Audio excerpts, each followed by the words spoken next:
Welcome to the Unapologetic Man Podcast, the only podcast that's all about self-improvement, confidence, success, women, and being a man without making any apologies for it.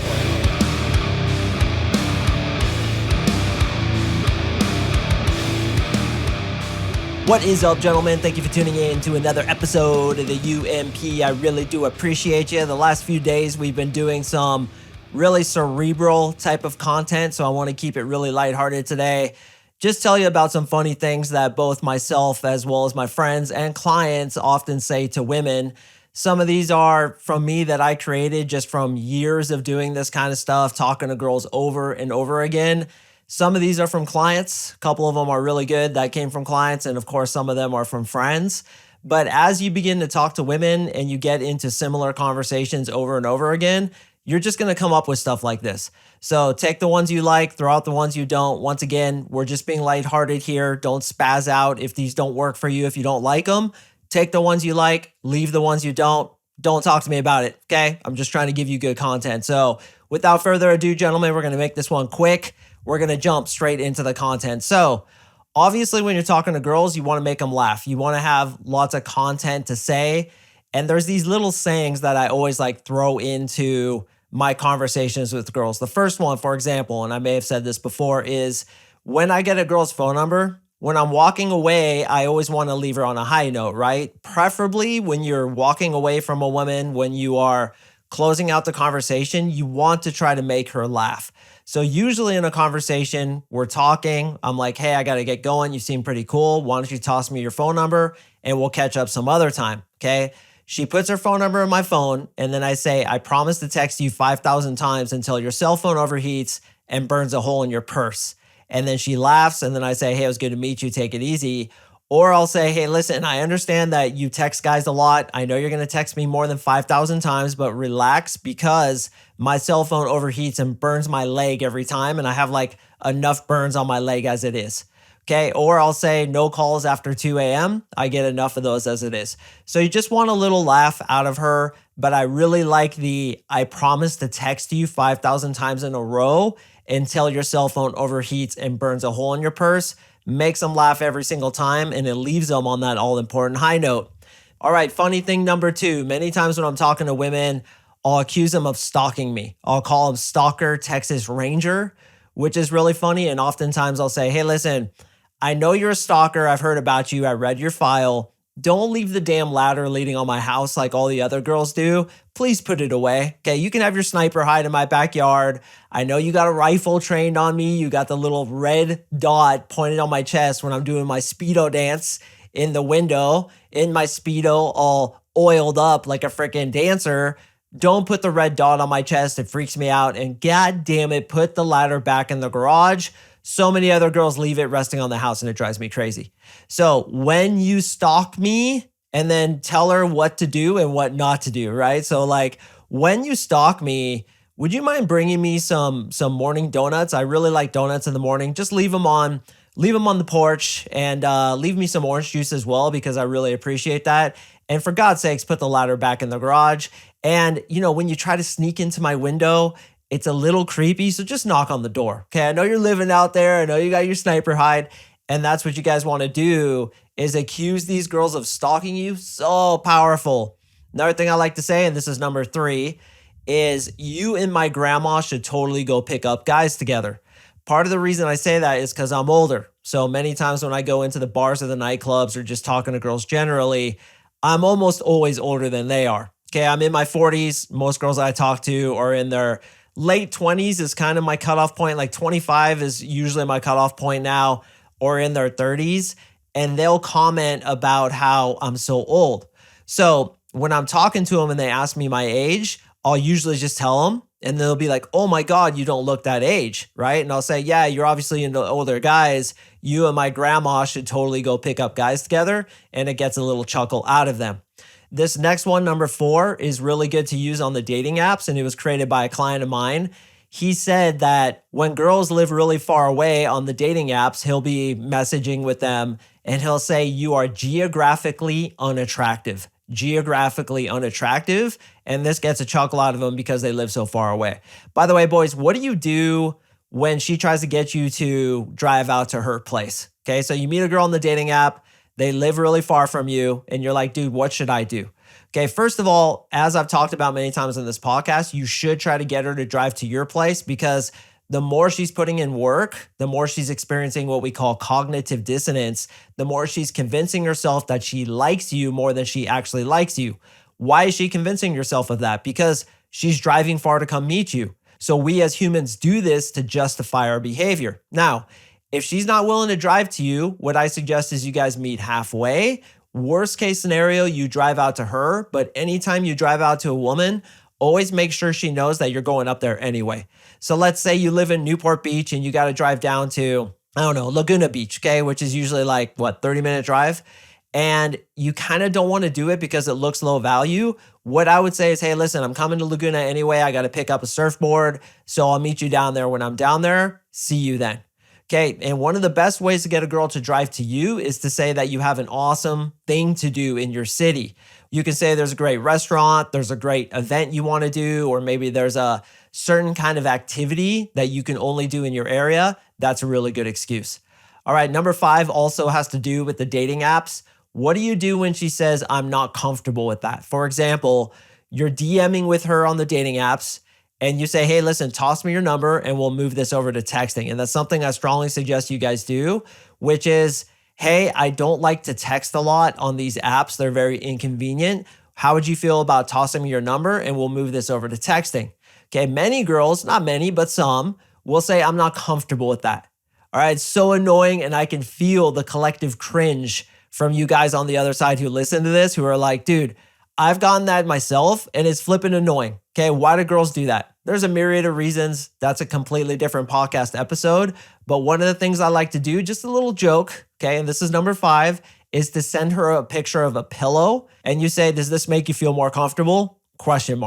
Okay, just that little thing of making her laugh a little bit may be all you need to punch past any discomfort she has of giving you her phone number. But my philosophy is, if she's not willing to give me her phone number, what are the chances she's going to actually go on a date with me? Very, very low. Although I do have one client, his name is Joseph. He said that he actually pulled it off where the girl wouldn't give him her number, but she still went on the date. And he's like, yeah, girls feel very personal about their phone number. And I'm like, it's a little odd. I've never had that happen to me. Anytime the girl doesn't give me her phone number and she continues to refuse to do so, I drop her ass. Why? Because again, if she's not going to give me her phone number, what are the chances she's going to meet with me on a date? Not very high.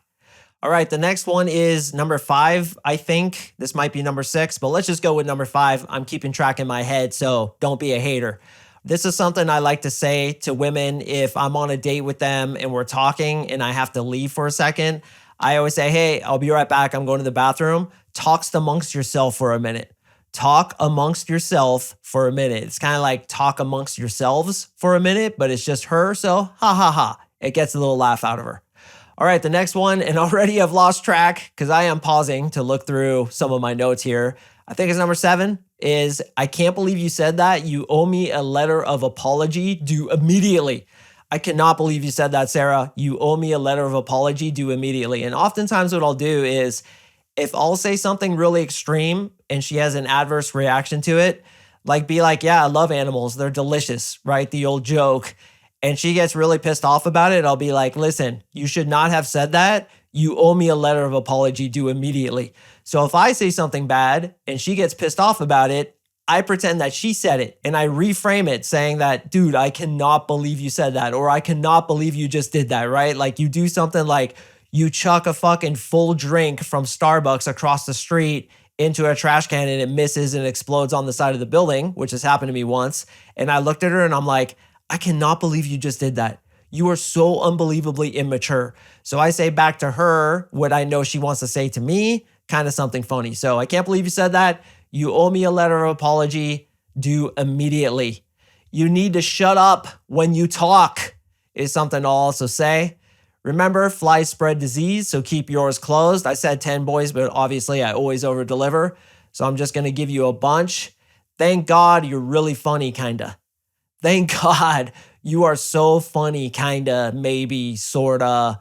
Yeah, you're a little bit funny. I really, really like that about you. One thing I like to do when getting physical with the girl, like let's say you're rubbing her back or you're doing something physical to her, is you say, does that feel good or does it feel amazing? So you're giving her two options. Does it feel good or does it feel amazing? There's no other option. It's got to be either good or amazing, which I feel is pretty funny. I also like to say when I'm having sex with a girl and my dick is literally inside her is it like giving birth to a Tyrannosaurus Rex when my dick is inside of her? And dude, it cracks him up so hard. I actually had a girl fart once.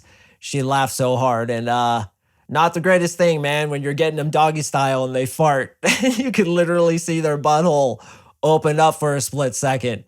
Pretty freaking disgusting. Another thing I like to say when they're being kind of dumb or they say something that I don't really understand is, I'm going to need Google Translate on my phone if I'm going to keep talking to you. God, I'm going to need Google Translate if we're going to keep going with this conversation.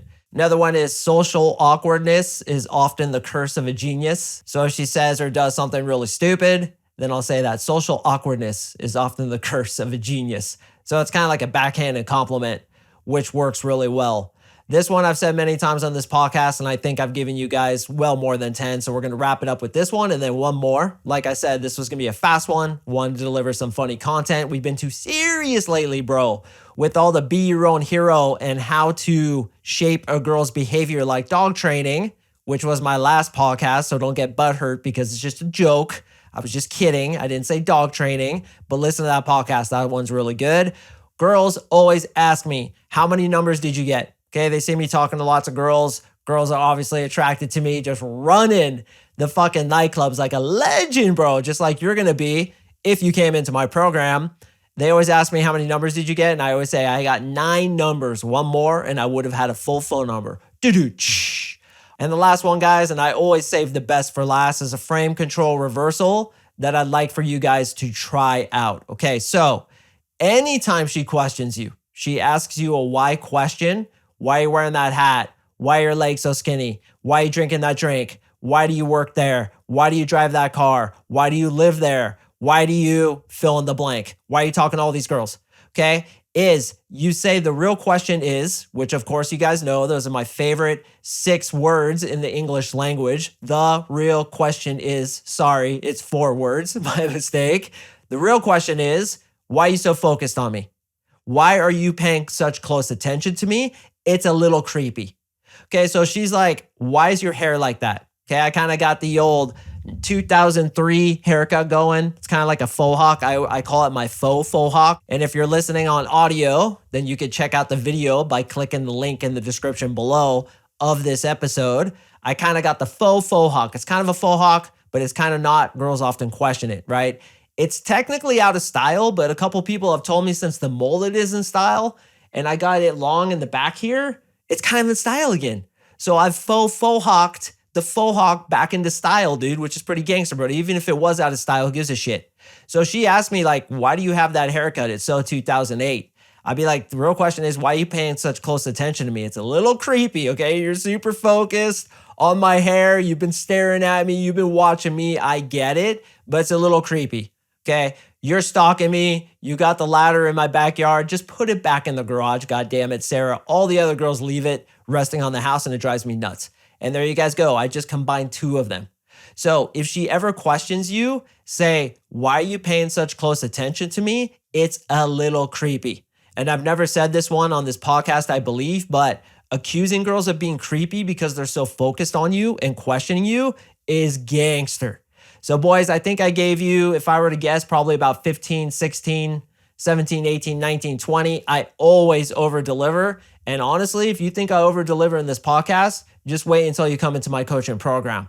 One of the things I purposely do is I reserve some of the things that I tell guys that I do for them when they work with me, and then I want to wow them. Why? A wise man told me once that you always want to leave people absolutely mesmerized by the service that you provide them. And that's what I always do. Not only do I do that in this podcast, always trying to over-deliver, but I really do it in my coaching program. So if you want to meet with us, get all my lines, get my vault that's stacked to the ceiling with more chick crack and things to talk about than you could ever use in a lifetime, sign up at the link below. You're going to get on a one-on-one breakthrough session with me and my team, and we're going to discuss if we can at least 10x your results with women. And at the very least, you're going to walk away from that session with a battle action plan of what you need to do, next steps in order to start improving your success with women. And at the very best, you're going to come join us in the brotherhood and 10x your results with women in the next 3 months. That's what I want to guarantee you. And yes, I always over deliver. Gentlemen, I drop podcasts on Mondays and Thursdays, so please stay tuned for the next one, and I will see you in the next episode.